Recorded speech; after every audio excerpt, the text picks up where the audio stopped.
Right, guys, we're going into part 2. Credits for this guy, right? This guy. Oh, sorry, of course. And also, I'll watch another affection you later tomorrow, I think, after school. Okay. But I think my first thought is correct. Something is trying to get out of her, but there's not enough space to actually grow out.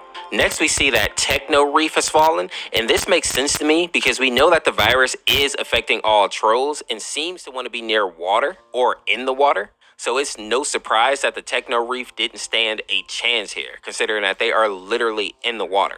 Now, some good news is that Poppy seems to be in better spirits, considering that now she is in the castle with Bridget and Gristle, and she sees all the effort that they're putting into actually finding a cure and just helping the trolls in general. She's obviously still sad that Branch is nowhere to be found, though. After that, we see that Vibe City is likely going to fall. The King and Queen, Essence and Quincy, have both become sick and have already lost both of their sons and have pretty much given up hope at this point and are just waiting for the virus to take them, which is actually really sad. Like, this scene was kind of heartbreaking. And to add to the sadness, we see that Symphonyville has also fallen, and this was the home of the classical music trolls. We also see this slide that states that contaminated items need to be burned, but plastic doesn't burn, it melts. And then we get to see this ominous image of Rage's Mountain going up in smoke. And I have to wonder if this is foreshadowing as to what is going to happen to Velvet and Veneer. After that, we see Barb run into some trouble, telling someone to get their hands off of her. And then we see this image of her completely drenched and in an area with water on the ground. And then we see who she's running from. And I have to admit, the visuals in this AU are top tier. Even though all you can really see is the face and the liquid coming out of the nose and mouth, it's enough to create a terrifying visage. Next, we have a video here that explained a lot about what is happening in this AU. This is a public announcement brought to you by the Bergentown Medical Sciences Facility. In light of current events, there has been growing public concern for health and safety. Questions we've been asked are, what is this disease? Could this disease infect other species? How can we stop the spread of this disease? Do we have an answer to any of these questions? Our research facility's top medical scientists have worked remarkably to prove, yes, here, we are fully confident that you will have all information that you will need to know on current events. Much mystery has been circled around this current illness. Now we know everything. Despite popular belief, this is not a virus.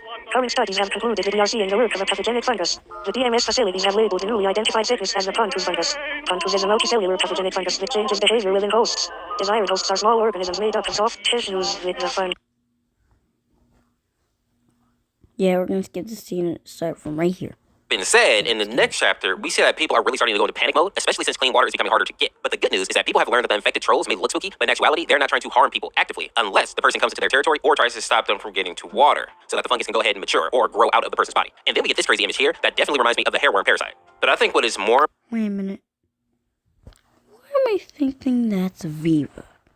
important in this chapter is that we learn that the raisins are also being infected by this fungus, and since they are made out of vinyl, which is basically just really flexible plastic, and on top of that, they also have no organs inside of them, so this fungus can move in and just keep growing and stretching the raisins out until they turn into a completely different creature, which we get to see at the end of this chapter here.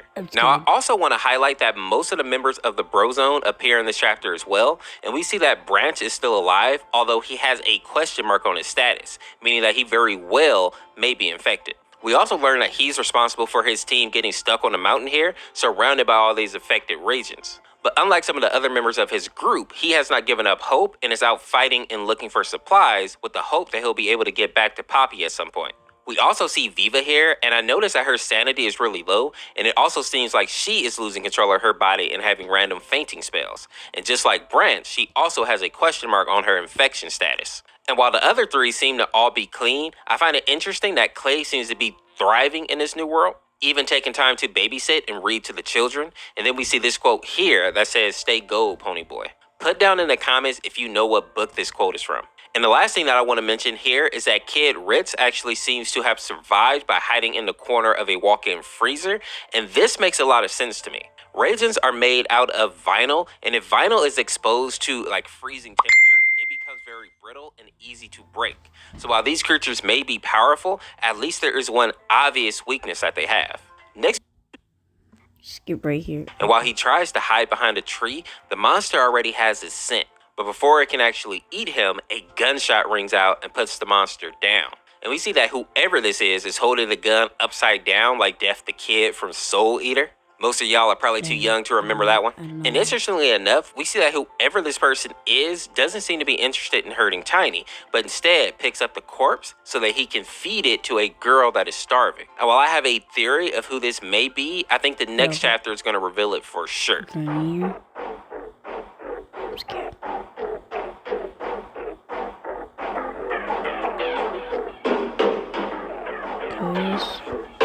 I'm gonna skip this scene. I'm scared.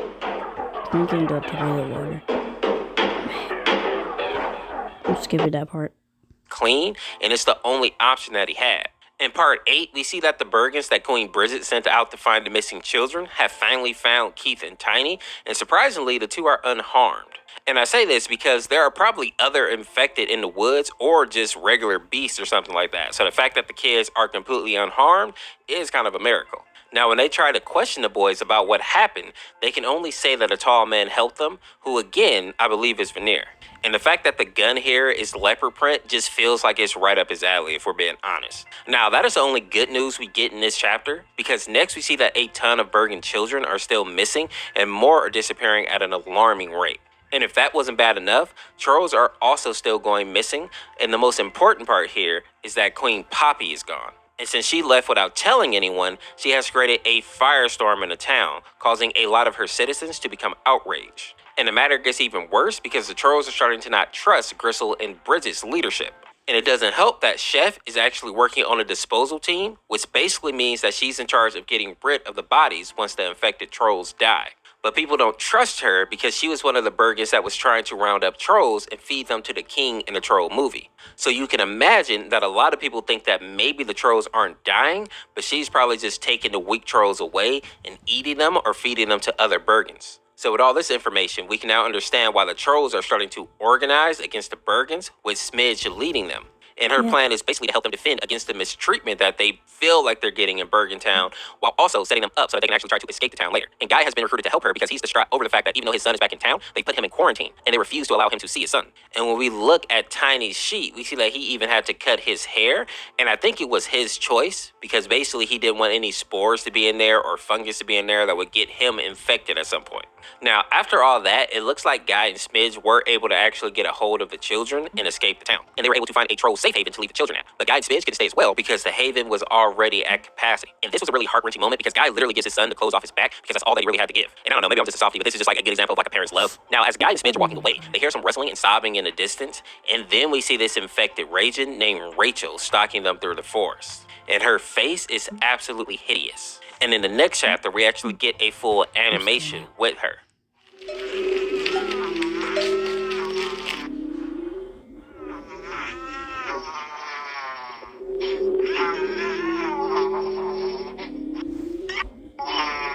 Yeah, this is getting scary.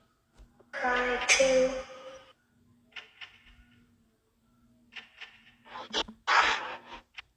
Already at capacity. Okay.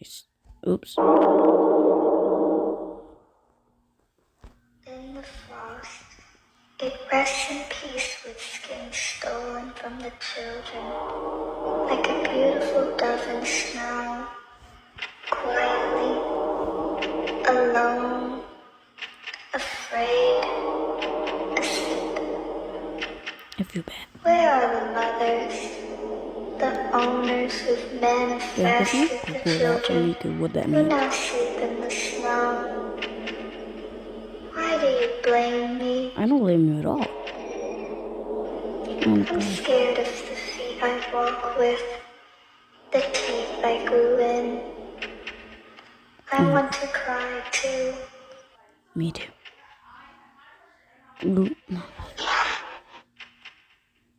I'm sorry for this, minors.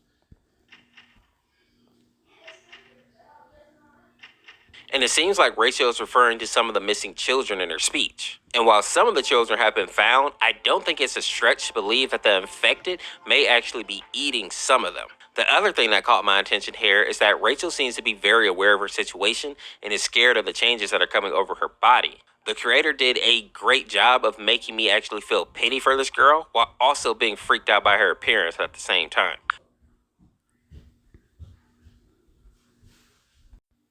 Sorry guys, I was scared there for a second because of the jump scare that they gave me.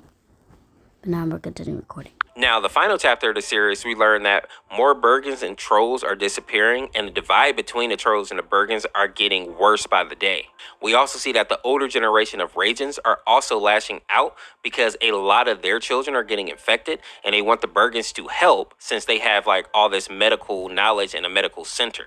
Then we see this scene where Bridget is laying in bed with the king, and she's talking about how it's taking some getting used to. Bills opened his town and his castle up to the clean trolls and found a bunch of missing children.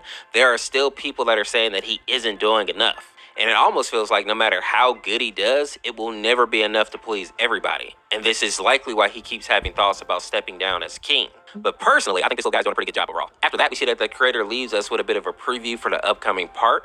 And we have this line here that says, "A horrible face is better than sharing yours." And it is hard to say like what this is referring to, but maybe it's a reference to Veneer and Velvet. Earlier in the series, I mentioned that it sounded like Veneer had something to do with the creation of the infection. He claims that he wanted to have the spotlight, so maybe he planned to turn himself into some type of monster in the hopes that he would be able to get some shine or separate himself from his sister.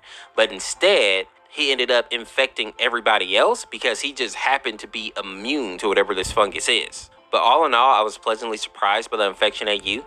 I love the concept of having zombies that still seem to be sentient and even able to speak and kind of understand like what they're going through in real time. I feel like a lot of people don't pursue that angle of like zombies enough, and it's a really good one. I also love that the infection is actually a mix between like a parasite and a fungus.